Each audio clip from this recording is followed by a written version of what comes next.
নমস্কার বন্ধুরা, মৈনীর গল্প বাক্সয় আপনাদের সকলকে আরও একবার স্বাগত। আশা করি সবাই ভালো আছেন, সুস্থ আছেন। আজকে আমি একটা অন্য ধরনের গল্প নিয়ে এসেছি। আমি বলেছি যে আমার বাক্সেই থাকবে সব রকমের গল্প। আজকে আমরা শুনব সুবোধ ঘোষের লেখা fossil. Native state Anjangarh.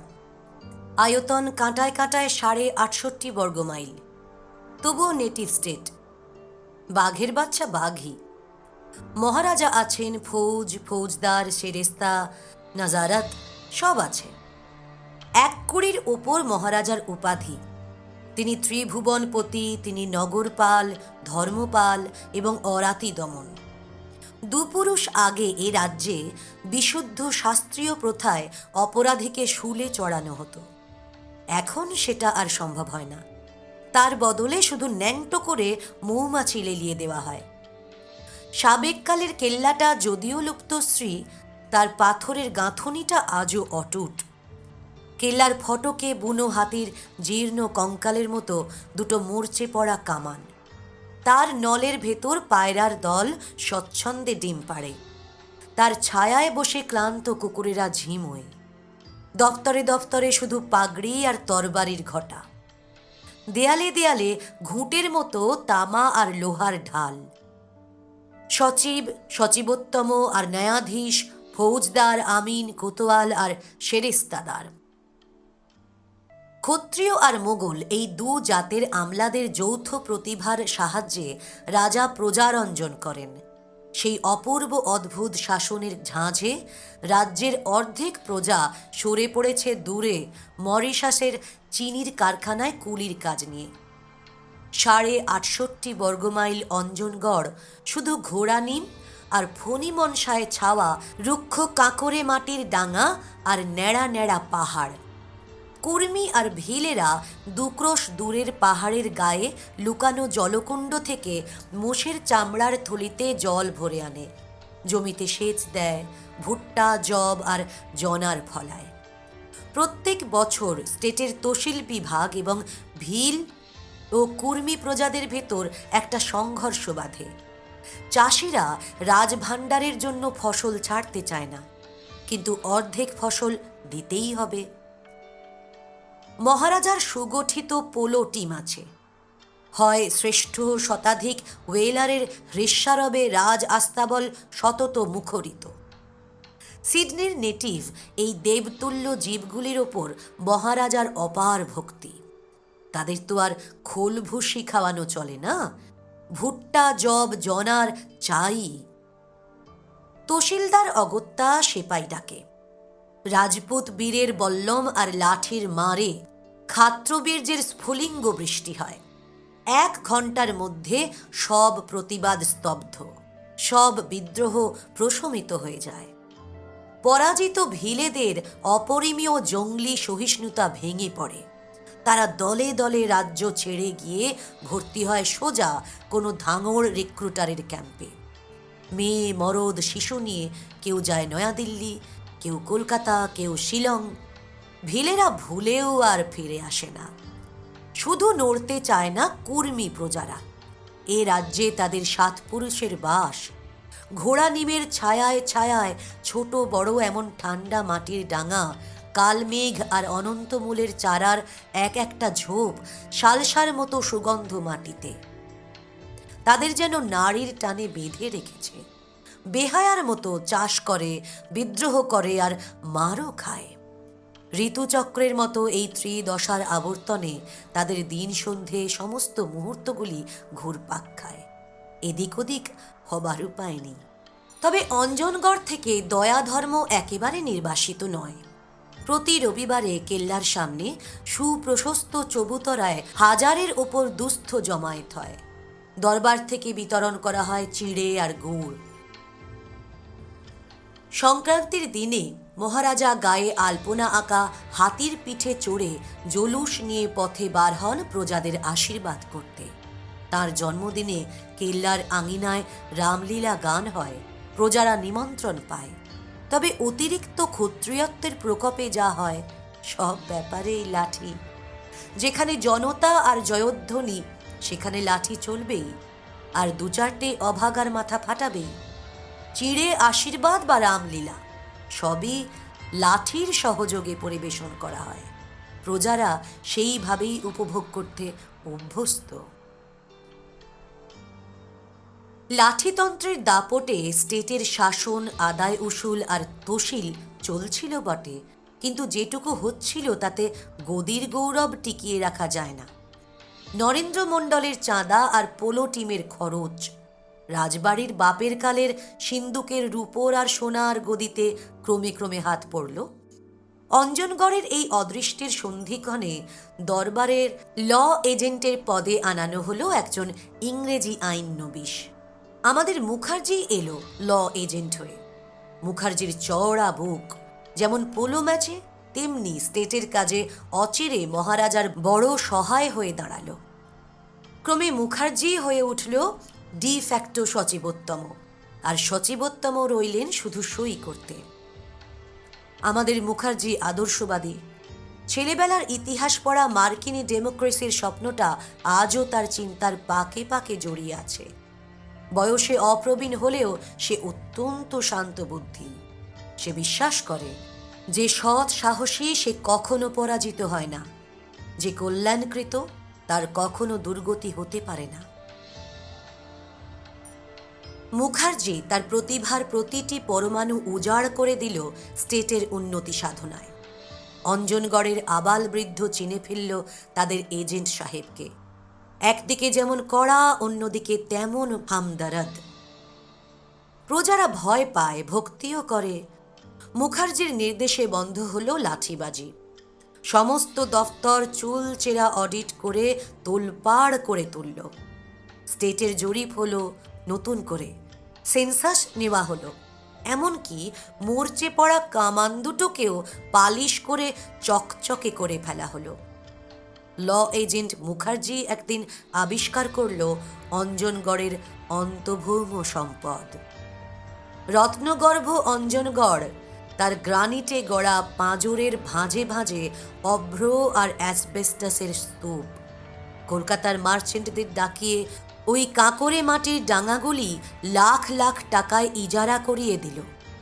অঞ্জনগড়ের Shri গেল ফিরে।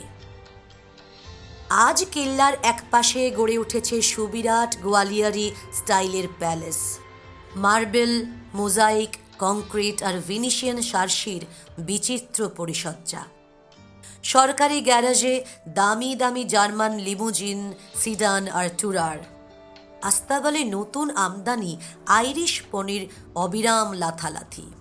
প্রকাণ্ড একটা বিদ্যুতের পাওয়ার হাউস দিবারাত্র ধকধক শব্দে অঞ্জনগড়ের নতুন চেতনা আর পরমায়ু ঘোষণা করে। সত্যই নতুন প্রাণের জোয়ার এসেছে অঞ্জনগড়ে।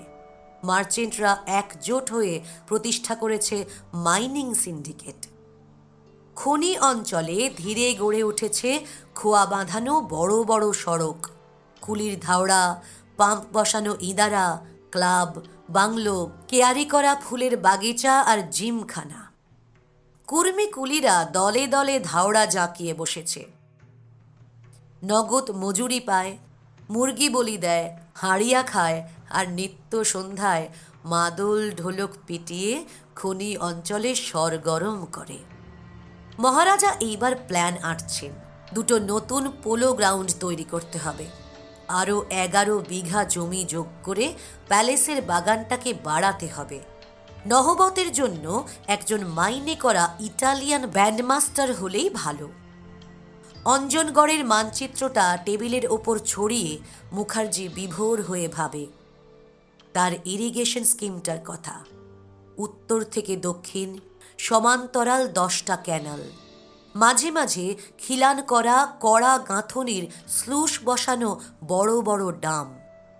অঞ্জনা নদীর সমস্ত জলের ঢল কায়দা করে অঞ্জনগড়ের পাথরে বুকের ভেতর চালিয়ে দিতে হবে, রক্তবাহী শিরার মতো। প্রত্যেক কুর্মী প্রজাকে মাথা পিছু 3 কাঠা জমি, আউশ আর আমন, তাছাড়া একটা রবি। বছরের এই 3 কিস্তি ফসল তুলতেই হবে। উত্তরের প্লটের সমস্তটাই নার্সারি, আলু আর তামাক, দক্ষিণে আখ, যব আর গম। তারপর ধীরে একটা ব্যাংক, ক্রমে একটা ট্যানারি আর কাগজের মিল। রাজকোষের সে অকিঞ্চনতা আর নেই। এই তো শুভ মাহেন্দ্রক্ষণ। শিল্পীর তুলির আঁচড়ের মতো একটি পরিকল্পনায় সে অঞ্জনগড়ের রূপ ফিরিয়ে দেবে। সে দেখিয়ে দেবে রাজ্য শাসন লাঠিবাজি নয়, এও একটা আর্ট, একটা স্কুল। এইটাতে মহারাজার স্পষ্ট জবাব, কভি নেহি। মুখার্জি উঠল। দেখা যাক বুঝিয়ে বাঝিয়ে মহারাজার আপত্তিটা টলাতে পারে কিনা। মহারাজা তার গালপাট্টা দাড়ির গোছাটাকে একটা নির্মম মোচড় দিয়ে মুখার্জির সামনে এগিয়ে দিল দুটো কাগজ। এই দেখো, প্রথম পত্র। প্রবল প্রতাপ দরবার আর দরবারের ঈশ্বর মহারাজ, আপনি প্রজার বাপ, আপনি দেন বলেই আমরা খাই। অতএব এবছর ভুট্টা, যব, জনার যা ফলবে তাতে যেন সরকারি হাত না পড়ে। আইনসঙ্গতভাবে সরকারকে যা দেয় তা আমরা দেব ও রসিদ দেব। ইতি দরবারের অনুগত ভৃত্য কর্মী সমাজের তরফে দুলাল মাহাতো, বকলম, খাস। দ্বিতীয় পত্র। মহারাজার পেয়াদা এসে আমাদের খনির ভেতর ঢুকে 4 জন কর্মী কুলিকে ধরে নিয়ে গেছে আর তাদের স্ত্রীদের লাঠি দিয়ে মেরেছে। আমরা একে অধিকার বিরুদ্ধ মনে করি এবং দাবি করি মহারাজার পক্ষ থেকে শীঘ্রই এ ব্যাপারে সুমীমাংসা হবে। ইতি সিন্ডিকেটের চেয়ারম্যান গিবসন। মহারাজা বললেন, দেখছো তো মুখার্জি, সালাদের সাহস। হ্যাঁ দেখছি। টেবিলে ঘুষি মেরে বিকট চিৎকার করে অরাতি দমন প্রায় ফেটে পড়ল। মুড়ো, শালাদের মুড়ো কেটে এনে ছড়িয়ে দাও আমার সামনে। আমি বসে বসে দেখি দুদিন দুরাত, দেখি দুদিন। মুখার্জি মহারাজকে শান্ত করে বলল, আপনি নিশ্চিন্ত থাকুন, আমি একবার ভেতরে ভেতরে অনুসন্ধান করি আসল ব্যাপার কি।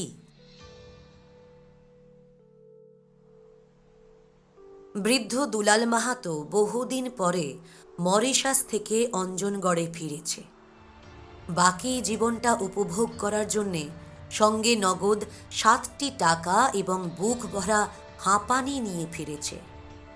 তবু তার আবির্ভাবের সঙ্গে সঙ্গে কুর্মীদের জীবনেও যেন একটা চঞ্চলতা, একটা নতুন অধ্যায়ের সূচনা হয়েছে। কুর্মীরা দুলালের কাছে শিখেছে নগদ মজুরি কি জিনিস। ফায়জাবাদ স্টেশনে কোনো বাবু সাহেবের একটা 10 সেরের বোঝা ট্রেনের কামরায় তুলে দাও, ব্যাস নগদ একটি টাকা হাতে হাতে। দুলাল বলতো, ভাই সব, এই বুড়োর মাথায় যটা সাদা চুল দেখছ, ঠিক ততবার সে বিশ্বাস করে ঠকেছে। এবার আর কাউকে বিশ্বাস নয়, সব নগদ নিয়ম। এক হাতে নেবে, তবে অন্য হাতে সেলাম করবে। সিন্ডিকেটের সাহেবদের সঙ্গে দুলাল সমানে কথা চালায়। কুলিদের মজুরির রেট, হফতা পেমেন্ট, ছুটি, ভাতা আর ওষুধের ব্যবস্থা, এসবই দুলাল কুর্মীদের মুখপাত্র হয়ে আলোচনা করেছে। পাকা প্রতিশ্রুতি আদায় করে নিয়েছে। সিন্ডিকেটও দুলালকে উঠতে বসতে তোয়াজ করে চলে। চলে এসো দুলাল, বলো তো রাতারাতি 20 ডজন ধাওড়া করে দিচ্ছি, তোমার সব কুর্মীদের ভর্তি করে নেব। দুলাল জবাব দেয়, আচ্ছা সে হবে, তবে আপাতত কুলি পিছু কয়লা আর কেরোসিন তেল মুফতি দেবার অর্ডার হোক। আচ্ছা তাই হবে, সিন্ডিকেটের সাহেবরা তাকে কথা দিত। দুলালের আমন্ত্রণ পেয়ে একদিন রাজ্যের কুর্মী একত্রিত হলো ঘোড়ানিমের জঙ্গলে। পাকা চুলে ভরা মাথা থেকে পাগড়িটা হাতে খুলে দুলাল দাঁড়ালো। আজ আমাদের মণ্ডলের প্রতিষ্ঠা হলো, এখন ভাবো কি করা উচিত। চিনে দেখো কে আমাদের দুশ্মন আর কেই বা দোস্ত। আর ভয় করলে চলবে না। পেট আর ইজ্জত এর ওপর যে ছুরি চালাতে আসবে তাকে আর কোনো মতেই ক্ষমা নয়। ভাঙা শঙ্খের মতো দুলালের স্থবির কণ্ঠনালীটা অতিরিক্ত উৎসাহে কেঁপে কেঁপে আওয়াজ ছাড়ল। ভাই সব, আজ থেকে এ মাহাতো প্রাণ মণ্ডলের জন্য, আর মণ্ডলের প্রাণ। কর্মী জমনতা একসঙ্গে লাঠি তুলে প্রত্যুত্তর দিল, মাহাতোর জন্য। ঢাক ঢোল পিটিয়ে একটা নিশান পর্যন্ত উড়িয়ে দিল তারা। তারপর যে যার ঘরে ফিরে গেল। ঘটনাটা যতই গোপনে ঘটুক না কেন, মুখার্জির কিছু জানতে বাকি রইল না। এটুকু সে বুঝল, এই মেঘে বজ্র থাকে, সময় থাকতে চটপট একটা ব্যবস্থা করা দরকার। কিন্তু মহারাজা যেন ঘুণাক্ষরেও জানতে না পারে। ফিউডালি দেমাকে অন্ধ আর ইজ্জত কমপ্লেক্স জর্জর এইসব নরপালদের তাহলে সামলানো দুষ্কর হবে। বৃথা একটা রক্তপাতও হয়তো হয়ে যাবে। তার চেয়ে নিজেই এক হাত ভদ্রভাবে লড়ে নেওয়া যাক। পেয়াদা এসে মহারাজকে জানালো, কর্মীরা রাজবাড়ির বাগানে আর পোলো লনে বেগার খাটতে এলো না। তারা বলছে বিনা মজুরিতে খাটলে পাপ হবে, রাজ্যের অমঙ্গল হবে। ডাক পড়ল মুখার্জির। দুলাল মাহাতোকেও তলব করা হলো। জোর হাতে দুলাল মাহাতো প্রণিপাত করে দাঁড়ালো। মেয়ে শিশুর মতো ভীরু, দুলাল যেন ঠক ঠক কাঁপছে। তুমি এসব সয়তি করছো? মহারাজা বললেন। হুজুরের জুতোর ধুলো আমি। চুপ থাকো, চুপ! মহারাজা জিমুত ধ্বনি করলেন। দুলাল কাঠের পুতুলের মতো স্থির হয়ে গেল। ফিরিঙ্গি বেনিয়াদের সঙ্গে তোমার সম্পর্ক ছাড়তে হবে। আমার বিনা হুকুমে কোনো কর্মী খনিতে কুলি হয়ে খাটতে পারবে না। জি সরকার, আপনার হুকুম আমার জাতকে জানিয়ে দেব। যাও। দুলাল দণ্ডবৎ করে চলে গেল। এবার আদেশ হলো মুখার্জির ওপর। সিন্ডিকেটকে এখনই নোটিশ দাও, যেন আমার বিনা সুপারিশে কোনো কর্মী প্রজাকে কুলির কাজে ভর্তি না করে। অবিলম্বে যথাস্থান থেকে উত্তর এলো একে একে। দুলাল মাহাতোর স্বাক্ষরিত পত্র। যেহেতু আমরা নগদ মজুরি পাই, না পেলে আমাদের পেট চলে না, সেই হেতু আমরা খনির কাজ ছাড়তে অসমর্থ। আশা করি দরবার এতে বাধা দেবেন না। আগামী মাসে আমাদের নতুন মন্দির প্রতিষ্ঠা হবে। রাজতহবিল থেকে 1000 টাকা মঞ্জুর করতে সরকারের হুকুম হয়। আগামী শীতের সময়ে বিনা টিকিটে জঙ্গলের ঝুড়ি আর লকড়ি ব্যবহার করার অনুমতি হয়। নোটিশের প্রত্যুত্তরে সিন্ডিকেটের একটা জবাব এলো।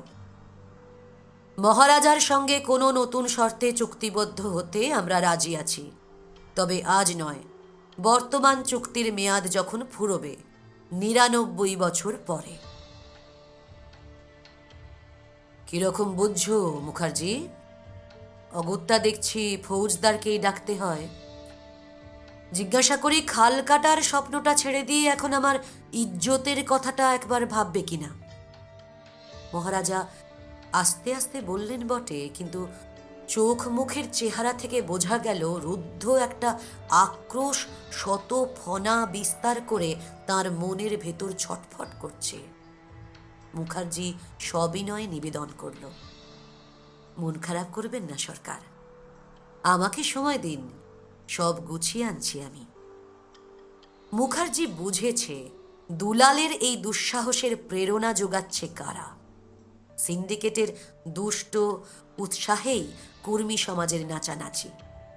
এই যোগাযোগ বিচ্ছিন্ন না করলে রাজ্যের সমূহ অশান্তি অমঙ্গল।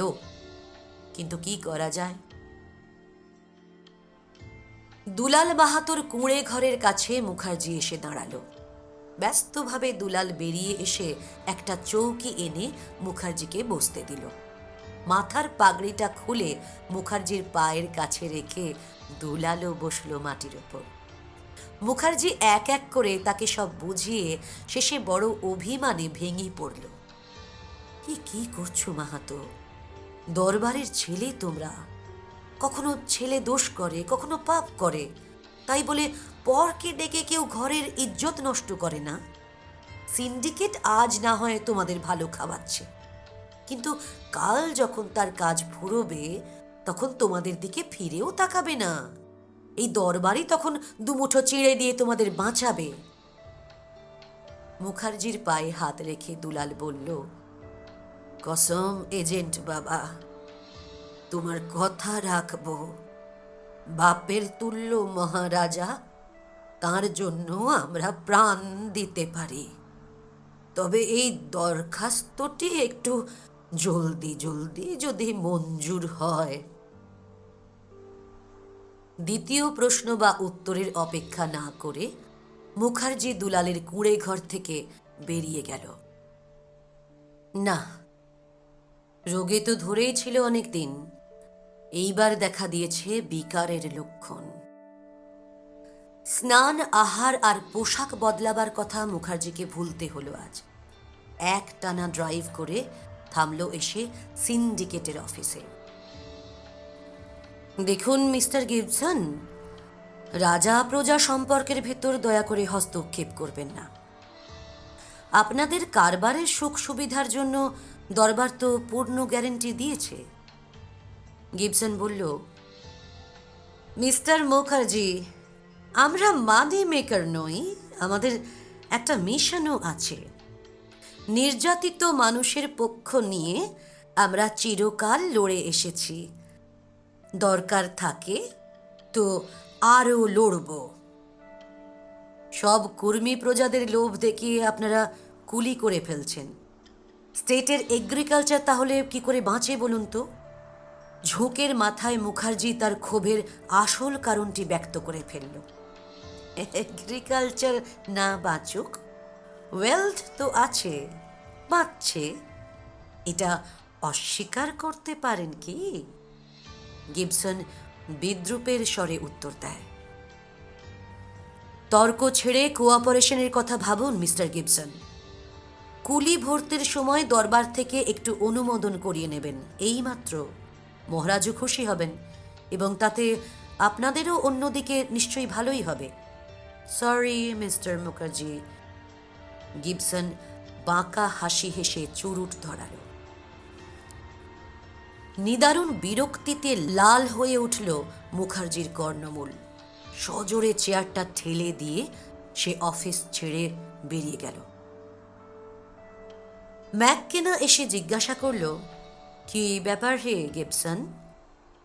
Mukherjee, that monkey of an administrator.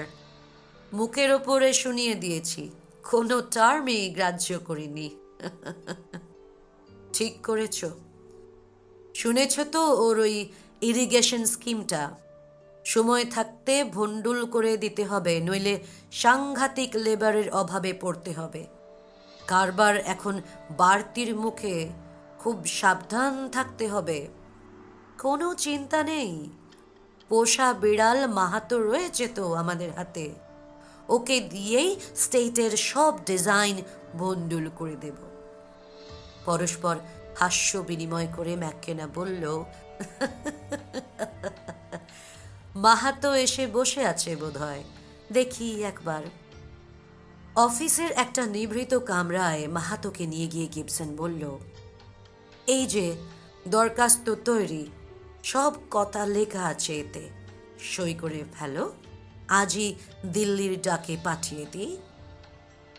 মাহাতোর পিঠ থাবড়ে ম্যাককেনা তাকে বিদায় দিল।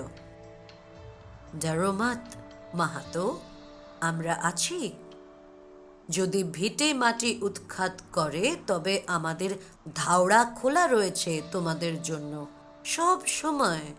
দারোমাত। নিজের দপ্তরে বসে মুখার্জি শুধু আকাশ পাতাল ভাবে। কলম ধরতে আর মন চায় না। মহারাজকে আশ্বাস দেবার মতো সব কথা ফুরিয়ে গেছে তার। পরের রথের সারথ্য আর বোধহয় চলবে না তার দ্বারা। এইবার রথীর হাতেই তুলে দিতে হবে লাগাম। কিন্তু মানুষগুলোর মাথায় ঘিলু নিশ্চয়ই শুকিয়ে গেছে সব। সবাই নিজের মূঢ়তায় একটা আত্মবিনাশের উৎকট কল্পনা তাণ্ডবে মজে আছে যেন। কিংবা সেই ভুল করেছে কোথাও। মহারাজার আহ্বান খাস কামরায়। সচিবোত্তম ও ফৌজদার শুষ্ক মুখে বসে আছেন। মহারাজা কৌচের চারদিকে পায়চারি করছেন ছটফট করে। মুখার্জি ঢুকতেই একেবারে অগ্নুদ্গার করলেন, নাও এবার গদিতে থুতু ফেলে আমি চললাম, তুমি বসো তার ওপর আর স্টেজ চালিও। হতভম্ব মুখার্জি সচিবোত্তমের দিকে তাকালো। সচিবোত্তম তার হাতে তুলে দিল একটা চিঠি, পলিটিক্যাল এজেন্টের নোট। স্টেটের ইন্টারনাল ব্যাপার সম্বন্ধে বহু অভিযোগ এসেছে। দিন দিন আরও নতুন ও গুরুতর সব অভিযোগ আসছে। আমার হস্তক্ষেপের পূর্বে আশা করি দরবার শীঘ্রই সুব্যবস্থা প্রতিষ্ঠা করতে সমর্থ হবে। ফৌজদার একটু ভ্রুকুটি করেই বলল, এইসবের জন্য আপনার কনসিলিয়েশন পলিসি দায়ী এজেন্ট সাহেব। ফৌজদারের অভিযোগের সূত্র ধরে মহারাজা চিৎকার করে উঠলেন, নিশ্চয়, খুব সত্য কথা। আমি সব জানি মুখার্জি, আমি অন্ধ নয়। সব জানি? এ কি বলছেন সরকার? থামো, সব জানি, নইলে আমার রাজ্যের ধুলো মাটি বেচে যে বেনিয়ারা পেট চালায় তাদের এত সাহস হয় কোথা থেকে? কে তাদেরকে ভেতর ভেতর সাহস দেয়? মহারাজা যেন দম বন্ধ করে কৌচের ওপর এলিয়ে পড়লেন। একটা পেয়াদা ব্যস্তভাবে ব্যঞ্জন করে তাকে সুস্থ করতে লাগলো। সচিবোত্তম, ফৌজদার আর মুখার্জি ভিন্ন ভিন্ন দিকে মুখ ফিরিয়ে বোবা হয়ে বসে রইল।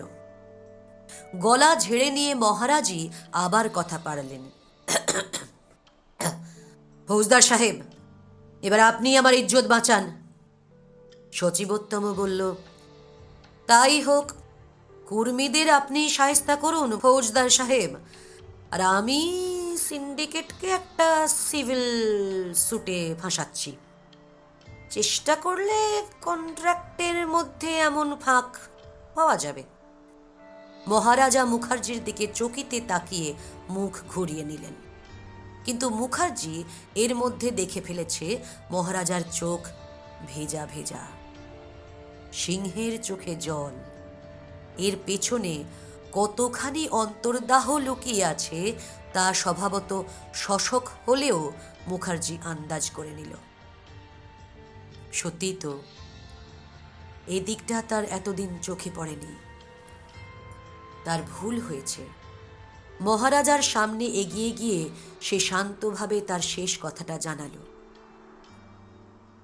আমার ভুল হয়েছে সরকার, এবার আমায় ছুটি দিন।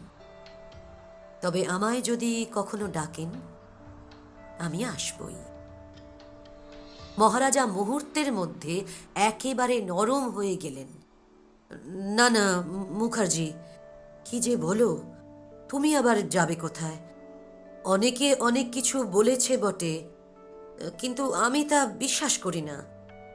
তবে পলিসি বদলাতেই হবে, একটু কড়া হতেই হবে। ব্যাঙের লাথি আর সহ্য হয় না মুখার্জি। শীতের মরা মেঘের মতো একটা রিক্ততা, ক্লান্তি যেন মুখার্জির হাতে পায়ের গাঁটগুলোকে শিথিল করে দিয়েছে। দফতরে যাওয়া ছেড়ে দিয়েছে সে। শুধু বিকেল হলে ব্রিচেস চড়িয়ে বয়ের কাঁধে 2 ডজন ম্যালেট চাপিয়ে পোলো লনে উপস্থিত হয়। সমস্তটা সময় পুরো গ্যালপে খ্যাপা ঝড়ের মতো খেলে যায়। ডাইনে বাঁয়ে বেপরোয়া আন্ডারনেক হিট চালায়। কড়কড় করে এক একটা ম্যালেট ভেঙে উড়ে যায়, ফালি হয়ে যায়। মুখের ফেনা তার গায়ের ঘামের স্রোতে ভিজে চুপসে যায় কালো ওয়েলারের পায়ের ফ্ল্যানেল। তবু স্কোরের নেশায় পাগল হয়ে মুখার্জি চার্জ করে। বিপক্ষ দল ভেবাচাকা খেয়ে অতি মন্থর ট্রটে ঘুরে আত্মরক্ষা করে। চক্কর শেষ হবার পরেও সে বিশ্রাম করার নাম করে না। অকারণে পোলোলনের চারিদিকে বিদ্যুৎ বেগে ঘোড়া ছুটিয়ে বেড়ায়।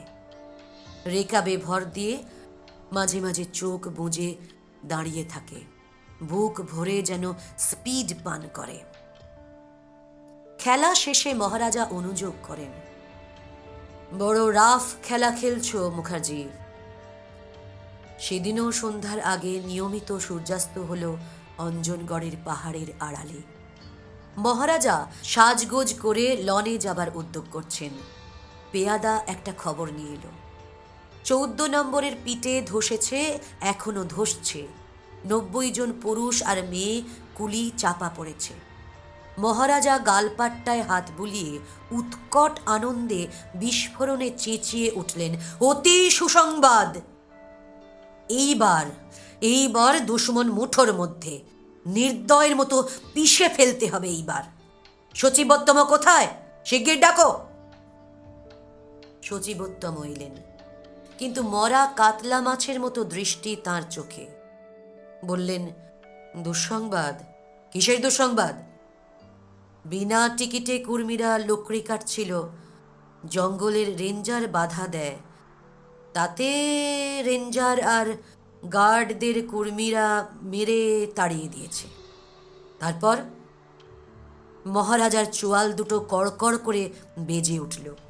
তারপর ফৌজদার গুলি চালিয়েছে, ছররা ব্যবহার করলেই ভালো ছিল, তা না করে চালিয়েছে মুঙ্গেরি গাদা আর 1.5 ছোটাকি বুলেট।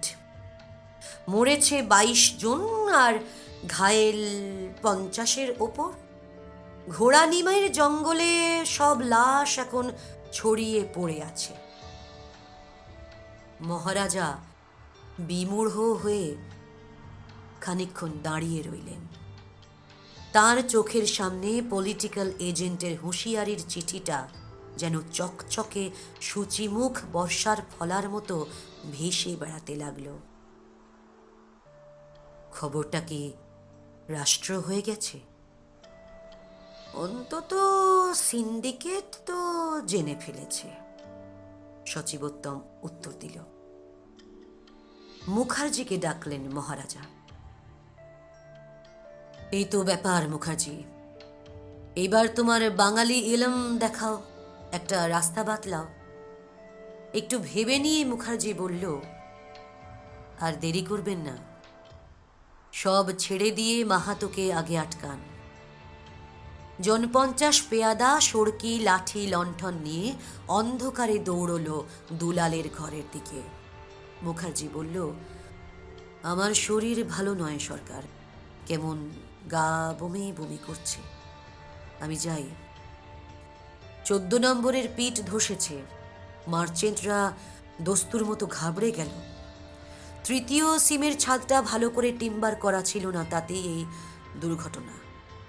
ঊর্ধ্বক্ষিপ্ত পাথরের কুচি আর ধুলোর সঙ্গে রসাতল থেকে যেন একটা আর্তনাদ থেমে থেমে বেরিয়ে আসছে। Boom boom boom. কোয়ার্টজের পিলারগুলো চাপের চোটে তুবড়ির মতো ধুলো হয়ে ফেটে পড়ছে। এরই মধ্যে কাঁটা তারের বেড়া দিয়ে পিটের মুখটা ঘিরে দেওয়া হয়েছে। অন্যান্য ধাওড়া থেকে দলে দলে কুলিরা দৌড়ে আসছিল। মাঝপথেই দারোয়ানেরা তাদের ফিরিয়ে দিয়েছে। কাজে যাও সব, কিচ্ছু হয়নি, কেউ ঘায়েল হয়নি, মরেওনি কেউ, যাও কাজে যাও। মার্চেন্টরা দল পাকিয়ে অন্ধকারে একটু দূরে দাঁড়িয়ে চাপা গলায় আলোচনা করছে। গিবসন বলল, মাটি দিয়ে ভরাট করবার উপায় নেই, এখনো 6 দিন ধরে ধসবে। হাজিরা বইটা পড়িয়ে আজই নতুন একটা তৈরি করে রাখো। ম্যাককেনা বলল, তাতে আর লাভ হবে কি? দি মহারাজার কানে পৌঁছে গেছে সব। তাছাড়া তাত মাহাতো, তাকে বোঝাবে কি দিয়ে? কালকের সকালেই শহরের কাগজগুলো খবর পেয়ে যাবে, আর পাতা ভরে স্ক্যান্ডাল ছড়াবে দিনের পর দিন। তারপর আসবেন একটি ইনকোয়ারি কমিটি, একটা কান্ধিয়াইট বদমাশও বোধ হয় তার মধ্যে থাকবে। বোঝো ব্যাপার? সে রাতে ক্লাব ঘরে আর আলো জ্বলল না। একসঙ্গে 100 ইলেকট্রিক ঝাড়ের আলো জ্বলে উঠল প্যালেসের একটা প্রকোষ্ঠে। আবার ডাক পড়ল মুখার্জির। অভূতপূর্ব দৃশ্য। মহারাজা, সচিবোত্তম আর ফৌজদার, গিবসন, ম্যাককেনা, মুর আর প্যাটারসন সুদীর্ঘ মেহগিনি টেবিলে গেলাস আর ডিকেন্টারের ঠাসাঠাসি। সস্মিত বদনে মহারাজা মুখার্জিকে অভ্যর্থনা করলেন। মাহাতো ধরা পড়েছে মুখার্জি। ভাগ্যিস সময় থাকতে বুদ্ধিটা দিয়েছিলে। গিবসন সায় দিয়ে বলল, নিশ্চয়, অনেক ক্লামজি ঝঞ্ঝাট থেকে বাঁচা গেল। আমাদের উভয়ের ভাগ্য ভালো বলতে হবে। এ বৈঠকের সিদ্ধান্ত ও আশু কর্তব্য কি নির্ধারিত হয়ে গেছে। ফৌজদার তাই মুখার্জির কানে কানে সংক্ষেপে শুনিয়ে দিল। নিরুত্তর মুখার্জি শুধু হাতের চেটোয় মুখ গুঁজে বসে রইল। গিবসন মুখার্জির পিঠ ঠুকে একবার বলল, এসব কাজে একটু শক্ত হতে হয় মুখার্জি, নার্ভাস হবেন না। রাত দুপুরে অন্ধকারের মধ্যে আবার 14 নম্বর পিটের কাছে মোটর গাড়ি আর মানুষের একটা জনতা। ফৌজদারের গাড়ির ভেতর থেকে দারোয়ানেরা কম্বলে মোড়া দুলাল মাহাতোর লাশটা টেনে নামালো। ঘোড়ানিমের জঙ্গল থেকে ট্রাক বোঝাই লাশ এলো আরো। ক্ষুধার্ত পিটটার মুখে মৃতদেহগুলি তুলে নিয়ে দারোয়ানেরা ভুজ্জি চড়িয়ে দিল একে একে। শ্যাম্পেনের পাতলা নেশা আর চুরুটের ধোঁয়ায় ছলছল করছিল মুখার্জির চোখ দুটি। গাড়ির বাম্পারের ওপর এগিয়ে বসে 14 নম্বর পিটের দিকে তাকিয়ে সে ভাবছিল অন্য কথা, অনেক দিন পরের একটা কথা। লক্ষ বছর পরে এই পৃথিবীর কোনো একটা জাদুঘরে জ্ঞানবৃদ্ধ প্রত্নতাত্ত্বিকের দল উগ্র কৌতূহলে স্থির দৃষ্টি মেলে দেখছে কতগুলো ফসিল। অর্ধপশু গঠন, অপরিণত মস্তিষ্ক ও আত্মহত্যাপ্রবণ তাদের সাবহিউম্যান শ্রেণীর পিতৃপুরুষের শিলীভূত অস্থি কঙ্কাল, যারা আকস্মিক কোনো ভূ বিপর্যয়ে কোয়ার্টজ আর গ্রানিটের স্তরে স্তরে সমাধিস্থ হয়ে গিয়েছিল। তারা দেখছে শুধু কতগুলি সাদা সাদা ফসিল, তাতে আজকের এই এত লাল রক্তের কোনো দাগ নেই।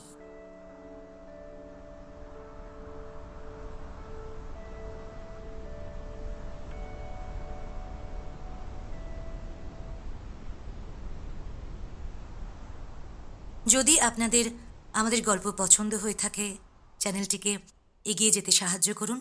অবশ্যই সাবস্ক্রাইব করুন, লাইক করুন এবং শেয়ার করুন। সকলে ভালো থাকবেন। পরের দিন আসছি একটু অন্য রকমের গল্প নিয়ে, তাই বেল আইকনটি প্রেস করে রাখুন। আপনারা সকলেই জানেন, মৈনীর গল্প বাক্সে আপনারা শুনতে পাবেন সব রকমের গল্প। সব রকমের গল্প মানে সব